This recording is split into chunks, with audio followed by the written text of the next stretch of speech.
Hey, what's up, guys? Your boy Skills here. Today, I will be bringing you a Call of Duty Black Ops Cold War gameplay alongside my thoughts, most importantly, on why I'm not going to be getting this game and choosing to ultimately pass. Now, I know a lot of people are probably in this position given everything that's going on in their life, whether in the gaming scene or just with what's going on in the world. Maybe sitting there thinking after you played the beta, should I buy this game? Should I pass on it? Should I sit in the sidelines and maybe bite a little later when I see some things get straightened out?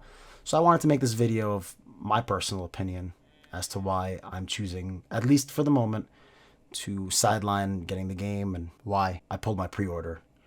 So to start, there's a lot to like in this game. It's not going to be just a pure hate video. Oh, I hate this, I hate that. Game's trash, doo doo, blah blah blah, whatever. Not like that at all. There's a lot to like in this game, and there's a lot to there's a lot that's left off the table as well. So we're gonna start with the good things in this game. So, like I said, and to start, the number one thing I like in this game, movement. You can run around again. There's ninja. There's 3-lane maps. You can run around and you can simply put run and gun. There's no more people that are going to be sitting in buildings mounted or just hearing your footsteps from across the map and then shooting you, which was it just was a terrible playstyle that Modern Warfare promoted, and it was something that I really just didn't want to deal with. So I'm just very happy that I really didn't have to deal with that anymore when I was playing the beta on this. And like I said, you're able to just run and gun. So it was a very nice change of pace above all. And so, like I said, additionally to that, the gun balance, from my experience, aside from, of course, the snipers, which I'm going to get to in the negative section, aside from the snipers and probably the Spaz shotgun, or what they call the Gallo in this game, I really thought that the gunplay seemed pretty good. I mean, I played across various guns, whether it was the M4, the MP5, the AK-74, A47, etc. And I really didn't think one of them was way too overtuned, like the 74 was in the alpha, and the snipers are now. So aside, like I said, the snipers and maybe that Spaz shoddy, I thought the balance was pretty good, and we wouldn't run into too many more balance issues.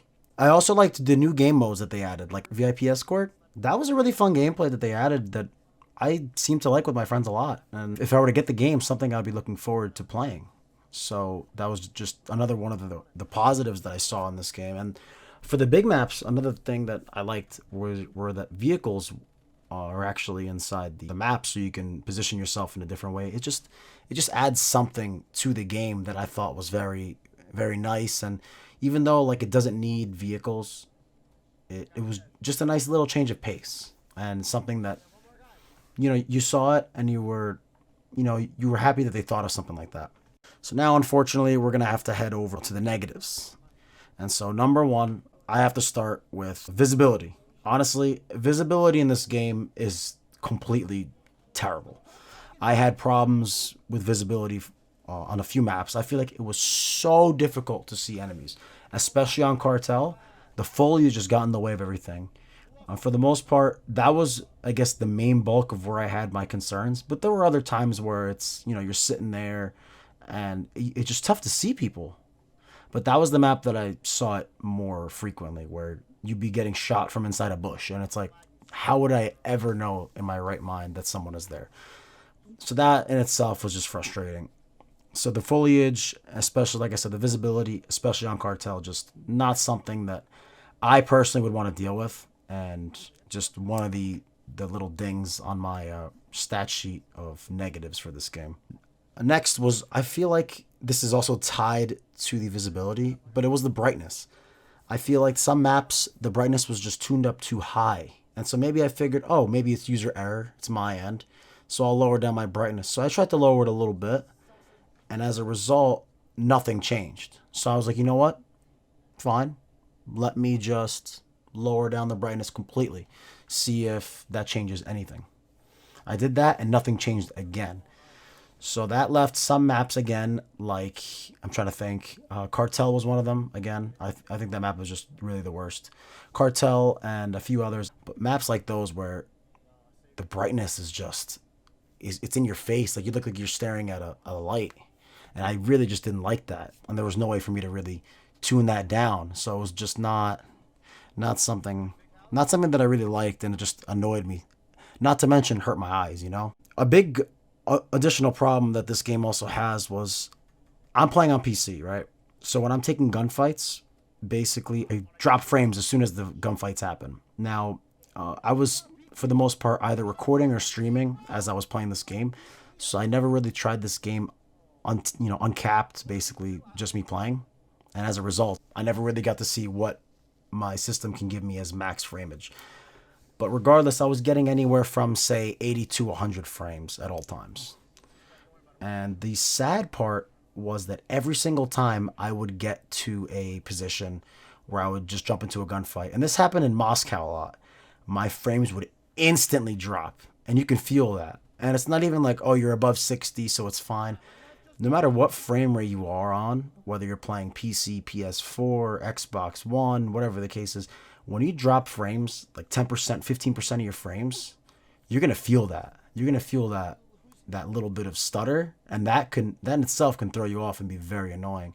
So that was just something that definitely annoyed me. I even tried that little Reddit hack that somebody made. I don't know if it's not even a hack. Somebody made a Reddit post that basically stated how you can work around that and, if anything, reduce the drastic effects of that frame drop when you take fights. I even tried that, and I was still getting the big frame drops. I'm talking 10-15% of your frames just like that. No other way to explain it. And that was another one of the things that really just got me thinking, should I really, invest in this game? Additionally, thinking I'm on PC, knowing Treyarch. Look, I love Treyarch. Nothing bad to say on them. And I love Black Ops 4, which is their last game. But it did take that game a few months to fix the optimization issues, whether it was frame rate or the startup errors or the crashing in game, anything of that sort. It did take them a few months to iron that out. And that's not something that I honestly would be down to sit and wait for. Under normal circumstances, I would be. And I'll get to that in a little bit later on. Under normal circumstances, I'll be down to wait, especially given the pros and the movement and me being able to just play, and just run around the map. But under these special circumstances, I wasn't feeling it too much. So, moving on to snipers. You're seeing this gameplay. I'm not going to hide it. Snipers are busted. I'm by no means a top tier elite CDL pro player, but some clips you're going to see in this gameplay are going to make you think, dude, how's he doing that? And let me tell you, it's not hard. Snipers are legitimately so easy and dumb in this game. And by the way, these were nerfed from the alpha. Like, can you imagine how bad they were in the alpha? I played maybe a handful of games in the alpha, never tried snipers. I just watched gameplay of it. And these were nerfed.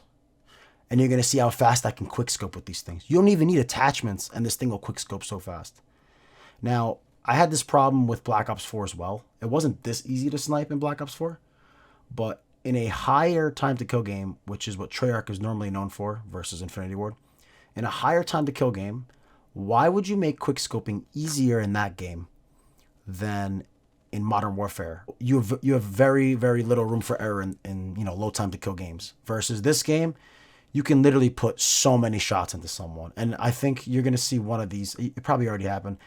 I run up on someone and I legitimately he gets me to one shot and I just quick scope him. And you feel so dirty, and not in a good way. You feel like a filthy, disgusting, cheating human being when you do something like that.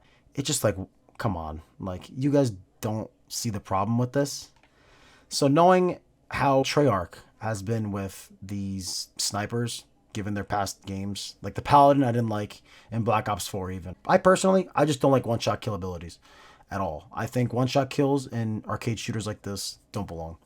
Whether that be shotguns, whether that be snipers, I don't like those at all. I like higher time to kill games in general because it promotes higher accuracy playing, and as a result, you pretty much have to be the better player to get the kill for the most part. Quick scoping, I firmly believe, ever since Modern Warfare 2 has gotten, well, I'll say Black Ops 1 has gotten easier and easier every year, and that's something that I really have not liked because it's like I get it. The COD community wants to promote running around with a sniper, but at the same time, when it's this easy, is it really impressive? Is it really that good? Like, does it make you a good player? Like, I'm telling you, I'm pretty sure this was my first game yesterday as well that I played. The first game of the day that I played. I came back from a long day of work. Next thing you know, I hop on a game. I'm like, you know what? It's going to be a crappy ass game, but why not? The first game I played with my friends, and I'm able to do this. No warm up, nothing. It's like, come on. Is this really something that we want? And it was nerfed already. And like other game communities, the COD community will cry and beg for snipers to be good. And that's just something that I'm not willing to be patient with. I don't like I said, one-shot abilities. And as a result, I'm going to have to add that to my list of just crazy things that I don't like in this game. One small thing, honestly, one small thing that I decided to add on this list is that the game is too arcade-like. If you look at the beginning of the games or halftime, halftime it just says halftime in the middle. The end of the game, it's just like the different freeze frames and panels that the game gives you. It makes me feel too. It makes it feel way too arcadey, and I get it. COD's an arcade shooter, but sometimes in cases like this, I like to be deceived a little bit. Like show me that it's not really that apparent that it's an arcade shooter, but instead you'll see something. You'll see some frames, and it's like this looks a little bit too arcadey, and that's just something that I wish was hidden a little bit better, like in Modern Warfare or in Black Ops 4. You know what I mean? I I think it's a little bit too arcadey. Maybe something, again, my opinion, something that maybe is just a little bit of a pet peeve of mine, but it was just something that I noticed from the get-go playing, and I was not too big a fan of it, honestly. And last, but certainly not least, the biggest one, just honestly, the general gaming landscape that's upcoming and, in our faces now. So the biggest one that I thought was this, and that's because I was thinking, do I want a battle pass? Which I have to, which, everyone has to think about now because of just the gaming landscape and how all the games are going now. Do I want a battle pass that I'm going to have to grind 50 to 150 hours every 50 or 60 days in a time where Cyberpunk 2077 is coming out? Next gen consoles are coming out. Spider-Man Miles Morales is coming out. Rogue Company, which I like a lot. Ranked is coming out for that. You got Among Us or any other competitive shooter, Overwatch, Valorant, CSGO. So many games you can play. And now a game with already the aforementioned problems that I listed. Do you want to sit there and invest that much time in that game? Especially with the battle passes, given the history over the past 2 years, taking 50 to 150 hours. Do you really want to sit there and grind that out, given the, how broken this might be at this time, how crazy this might be at this time? I was thinking that, and I said, you know what? I'll pass on that. Because to be completely honest, Cyberpunk's going to come out, and that's going to take the entire gaming scene by storm. 100%. No question. There's that. You have next-gen consoles. And I know some, there are not a lot of launch titles coming out with it. But that's not a big deal. Like I said, Cyberpunk is going to consume the next few months. And you also have, like I said, Rogue Company Ranked that should be coming out in the next month, which is when PlayStation 5 and Xbox One Series X comes out. There's so many things coming out. And like I said earlier, this is where I dial it back a little bit. Treyarch, normally, given their history and on PC, optimizes their game at around, I want to say, the February, March point. And by then, you're already going to be consumed in a different game. So if you have to take all those into consideration and then ask me, do you really want to buy this game? Whether it's the regular $60 edition or the deluxe edition. Putting that all together, I was able to just make a resounding no and say, look, I enjoyed playing the game. I really did. Sure, I was frustrated for some of the things that I mentioned. Snipers, the spaz shotgun, the visibility, feeling like I was blinded, among many other things. There's a lot of good, like I said, but does the good really outweigh the bad alongside the fact that over the next few months, the games coming out and the games that we have already are just going to be so in our face, and we can just play them. And do you want to really be locked into one game? And the reason why I'm asking that question, and I think it's necessary to ask ourselves that, is simply because, like I said, you look at the last 2 years of COD and how the battle pass has kind of been the integral part for cosmetics, for guns even. Do you really want to have to dedicate that much time? And in my personal opinion, if you're not willing to dedicate even, say, 25 to 50 hours every 60 days, then I don't think you're getting your money's worth in that game. For a multiplayer game like COD, you know what I mean? This is not a single player game where I would think the metrics of that would be different. This is a multiplayer game where you're going to spend a resounding amount of your hours PvP. And it's just, honestly, like I said, when I piece it all together, it just doesn't add up to me buying it. And so, guys, that was my thoughts. I really hope you guys got some out of it. If you have any questions, please feel free to drop them down in the comment section below. I love to hear what you guys have to think. And yeah, follow me on social media. I have a Discord. I'll link that below. I also stream on Twitch, like I mentioned before, twitch.tv/AceKillers. I'll put that link at the bottom as well. And I also have a Twitter at AceKillers. So check me out there, guys. Again, much love to you guys. Thank you so much, guys, for watching. Please hit that like button. It really helps me out. I would really appreciate it. And yeah, if you guys would also like to hear more from me, I host a podcast with my friends every few weeks. That podcast is called The Crew of Nations. So I'll link that down below as well. Peace.